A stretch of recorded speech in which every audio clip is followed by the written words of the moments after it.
ਕਹਿੰਦੇ ਆ ਦੋਵੇਂ ਰਲ ਕੇ ਅਸੀਂ ਨਾ ਖਿਚੜ ਪੱਪਾ ਬਣਾਈਏ। ਉਹ ਕਹਿੰਦਾ ਠੀਕ ਆ। ਉਹਨੇ ਚਿੜੀ ਨੇ ਕਾਂ ਲੈਣ ਦਾ ਦਾਣਾ ਨਾ ਚੌਲਾਂ ਦਾ, ਕਾਂ ਨੇ ਲੈਣ ਦਾ ਮਸਰਾਂ ਦਾ ਦਾਣਾ। ਉਹਨਾਂ ਰਲ ਕੇ ਖੀਰ ਬਣਾਈ, ਖਿਚੜੀ ਬਣਾਈ। ਉਹ ਕਹਿੰਦੀ ਆ ਚੀ ਚੀ ਮੇਰਾ ਪੂੰਝਾ ਸੜ ਗਿਆ। ਉਹ ਕਹਿੰਦਾ ਕਹਿੰਦਾ ਤੂੰ ਕਿਉਂ ਖਿਚੜ ਪੱਤਾ ਪੱਪਾ ਖਾਦਾ।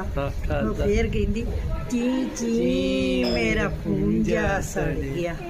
ਉਹ ਕਹਿੰਦਾ ਤੂੰ ਕਿਉਂ ਤੱਤਾ ਖਿਚੜ ਪੱਪਾ ਖਾਦਾ ਹੈ। ਫਿਰ ਏਦਾਂ ਬਾਹਰ ਹੁੰਦੀ ਬਾਤ। ਫਿਰ ਕਹਿੰਦੀ ਤੋਤੀ ਵਾਲੇ ਕਰਨਾ ਕਿ ਉਹ ਹੋਈ ਇੱਕ ਸੀ ਤੋਤਰੀ